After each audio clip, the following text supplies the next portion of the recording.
नमस्कार, स्वागत आहे तुमचं माझ्या YouTube चॅनलमध्ये। आज आपण झणझणीत खानदेशी शेवभाजी बनवणार आहोत। या शेवभाजीत आपण कुठलेही वाटण टाकणार नाही आहोत, नाही कुठली ग्रेव्ही बनवणार आहोत।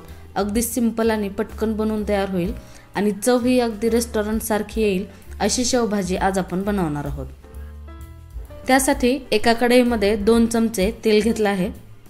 तेल कडकडीत गरम झालं की त्यामध्ये जिरे आणि मोहरी घालायची।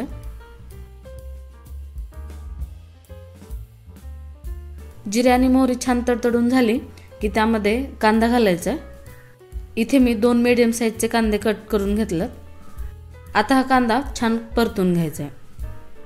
ही शेवभाजी आपण खूप साध्या आणि सोप्या पद्धतीने बनवत आहोत। ही भाजी बनवायला कुठलाही तामझाम करायची गरज नाही किंवा फार मसाले घालायची गरज नाही, पण तरी सुद्धा ही भाजी खूप चविष्ट आणि पाहायला तरीदार बनणार आहे। आता आपला कांदा थोडासा तळला गेलाय, त्यामध्ये मी थोडासा कढीपत्ता आणि वाटून घेतलेला लसूण घालणार आहे आणि आता हे कांद्याबरोबर आपण तळून घेणार आहोत।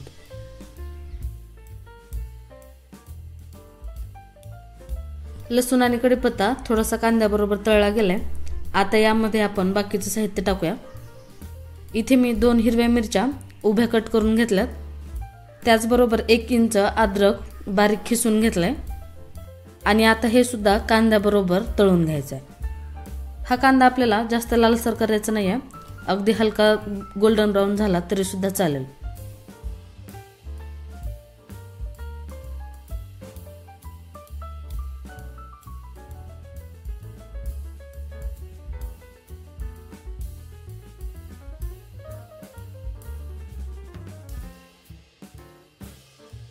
तुम्ही पाहू शकता कांदा छान तळला गेलाय, याला कलर सुद्धा खूप छान आलाय। आता यामध्ये आपण बाकीचे मसाले घालूया। कोरड्या मसाल्यामध्ये मी 1.5 चमचा लाल तिखट घालते। इथे मी काश्मीरी लाल तिखट घालते, यामुळे कलर खूप छान येतो।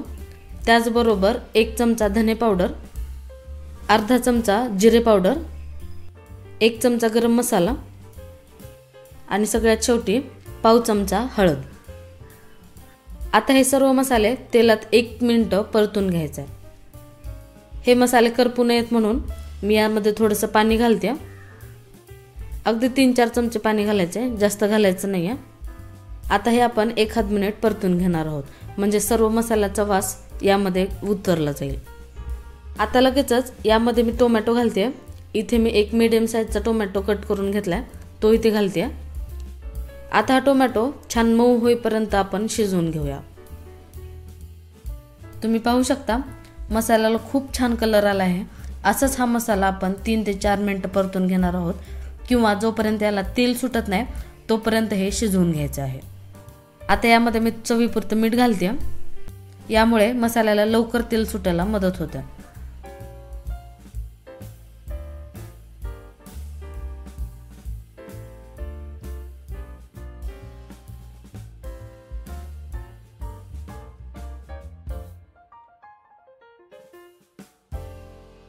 दोन ते 3 मिनिटं मसाला छान शिजवून घेतला आहे। तुम्ही पाहू शकता कलर सुद्धा खूप छान आलाय, त्याचबरोबर तेल सुद्धा छान सुटले।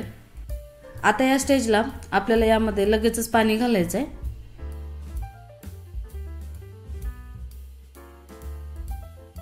इथे मी 1.5 ग्लास पाणी घालते, पण इथे तुमच्या आवडीनुसार तुम्हाला ग्रेव्ही कशी हवी आहे त्यानुसार पाण्याची क्वांटिटी तुम्ही कमी जास्त करू शकता।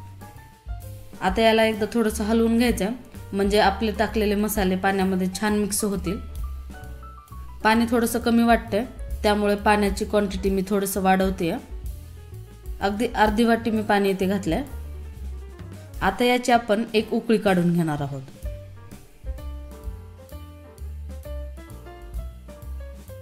तुम्ही पाहू शकता पाण्याला खूप छान उकळी आली आहे। आता यामध्ये मी एक गुळाचा तुकडा घालते, यामुळे ग्रेव्हीला खूप छान टेस्ट येते। गूळ पाण्यामध्ये सर्व वितळून घ्यायचा आणि लगेचच यामध्ये शेव घालायचे। इथे मी 1 वाटी शेव घेतली, तो लगेचच यामध्ये घालायचा आणि आता हा शेव घातल्यानंतर आपण ही भाजी 2 ते 3 मिनिटं शिजवून घेणार आहोत। यामुळे काय होतं, शेव थोडासा फुलला जातो आणि आपण जे मसाले घातलेत ते या शेवामध्ये उतरले जातात।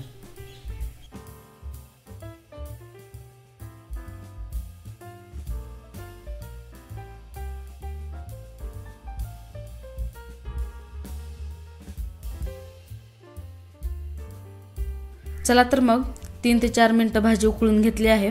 आता गॅस बंद करायचा आहे आणि थोडंसं हलवून घ्यायचं आहे। तुम्ही पाहू शकता याच्यावर तर्री किती छान आली आहे, याचा सुगंध पण खूप छान आहे, चवीला पण अप्रतिम झाली आहे। आता शेवटी यावर आपण थोडीशी कोथिंबीर घालून ही भाजी सर्व करू शकतो। अशीच साधी आणि सोपी शेवभाजीची रेसिपी तुम्ही नक्की ट्राय करून बघा, तुम्हाला खूप आवडेल। त्यानंतर खूप कमी वेळात आणि खूपच कमी साहित्यात बनते, त्यामुळे तर तुम्ही नक्की ट्राय करून बघा। चला तर मग भेटूया अशाच खमंग आणि टेस्टी रेसिपी बरोबर।